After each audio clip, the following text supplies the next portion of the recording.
Bawat tao ay may kanya-kanyang pangarap. Pangarap na hahamakin mo ang lahat, maabot lamang ito.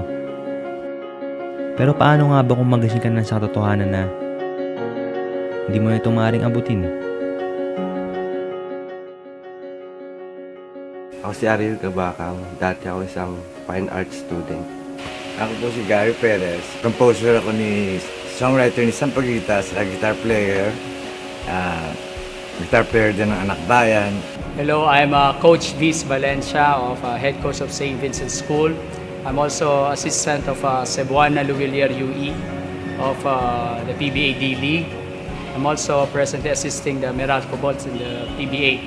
Nung bata ako, mahilig talaga ako mag-drawing. Kasi mula nung elementary pa lang ako, nakita ko ng mga teachers ko na mahilig talaga ako mag-drawing. Kaya sinasali nila ako sa mga contest. Nung high school ako, naging representative ako ng school namin sa mga poster making competition. Ayun, nanalo naman ako.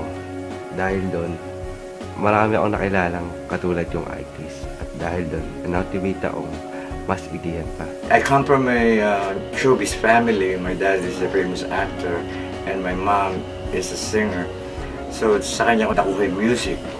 Dahil nakikita ko siya, nag-ensayo sila, nag-rehearse sila sa bahay. Then I got interested sa music. So nangyari is na-addict ako sa gitara, sa music.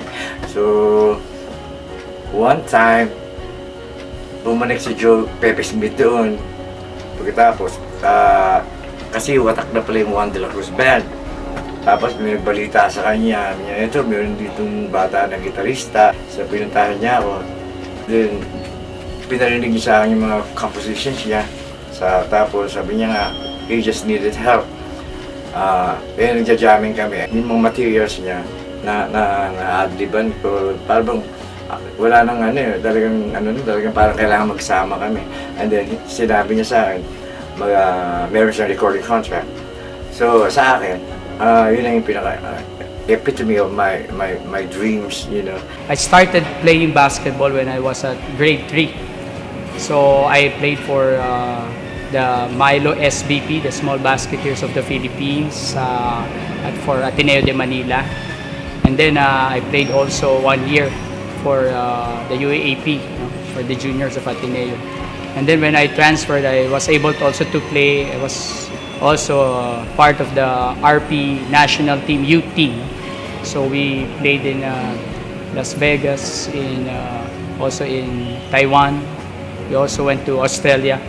And then I also played for the former professional league, the Metropolitan Basketball Association, the MBA, for Pasig Rizal Pirates Juniors. So that was my playing experience. It was injury, no? When I was playing for the Pasig Rizal Pirates Juniors, and then I had an accident, no? On a fast break, going for a layup. And then when I was going for a layup, I accidentally, lost balance. Then I had a bad fall. So I suffered dislocated shoulders.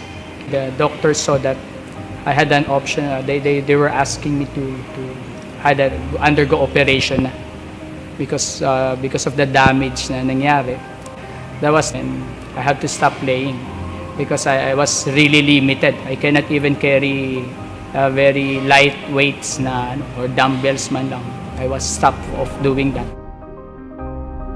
Kumuha ako ng fine arts ng college ako dahil sa mataas ang kumpiyansa kong natapos ko ang kurso na to. Ang dami kong naging kaibigan at dahil doon, madami din ako naging bisyo. Isa na doon ang droga. Nung una, sobrang kain ng tulong sa akin sa paggamit ito. Lalo na pagka malapit na ang deadline. Sobrang nakakatulong sa pagkupit. Kaya lang, nung una lang pala yun. Di nagtagal, sobrang nalulung na ako sa paggamit ito. Di na ako nagpapasok, di na ako nag-aaral. Yung ex-wife ko is an American citizen. They had 3 kids. Nagkaroon ng martial law and everything. Tapos hindi stable, nagkaroon ng mga coup d'etat. Gusto na nilang mag-migrate na lang kami sa Amerika. Sabi ko, syempre, ako, unahin ko yung pamilya ko. Yun ang priority ko na I wanted to raise up my kids ng mahusay. Kaya nung dumating ako doon, lahat ng mga hindi ko nagagawa doon, hindi ako marunong ako ng martilyo, gitara lang ang alam ko. Pero para sa mga anak ko, kailangan kong gawin para sa pamilya namin. So, ang ginawa ko, kahit ano, pinasok ko. Kahit na parang janitor na ako, wala akong pakialam. Trabaho ko sa McDonald's, nagtrabaho ko sa mga gasoline station. Sabi ko, nahiyang-hiyang ako. Sabi ko, baka may makakilala sa akin dito. Yung impact sa akin ng injury was very difficult for me to accept. Kasi it has been my childhood dream. Ang daming nagsasabi sa akin, sana kung hindi ka umalis, ang yaman mo na siguro ngayon. Ang dami ko palang nasayang. Hindi ko natupad ang pangarap ko. Sobrang depressed talaga ako. Sobrang di ko talaga alam gagawin ko. Hanggang sa nakilala ko ang asawa ko at tumanggap at tumulong sa akin magbago. You know, I was like limited. You know, because of that simple accident, you know, like mawawala lahat ng dreams mo, lahat ng pangarap mo. All the things that I work hard for, bigla na lang mawawala because of that injury. Kung makasarili ako, I'd regret. Pero ngayon na-fulfill ko na, fulfillment, yun ang hindi mo babayaran ng pera yun eh. Ibang anak ko, hindi ako inistorbo. Hindi sila Dad, wala akong pera, padala ka naman. Wala sila. Ngayon, pagkasabi nila, Dad, kung kailangan mo ng pera, sabihin mo, hindi ko din. Dahil din sa mga kantang sinulat ko, na ang dami pa hanggang ngayon, hindi pa rin ako makapaniwala. Mas yung respect na binibigay sa pagmamahal ng mga tao na narinig doon sa mga lyrics ko. Advice ko lang sa mga kabataan ngayon, don't do drugs. Huwag niyo sayangin yung mga talento na ibinigay sa inyo ng Diyos. Huwag niyo kalimutan yung mga pangarap niyo. Minsan, failures will lead you to where you have to go. Playing career is very short, no? But what you will learn from playing, you will eventually bring it in your, in real life. Do not only rely on what the world is offering, but also you have to invest on other things, so on your own self.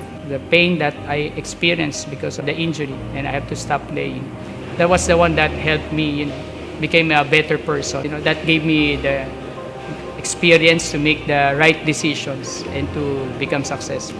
Kailangan huwag mawalan ng pag-asa. Pag tayo, wala na tayong tuwa sa sarili nila. But have faith kasi dapat gusto talaga natin, ginagawa natin. Hindi tayo susuko. Kaya nung ako ang dami ko na pinagdaanan, up and down, parang Ferris wheel, parang roller coaster ride lang yan.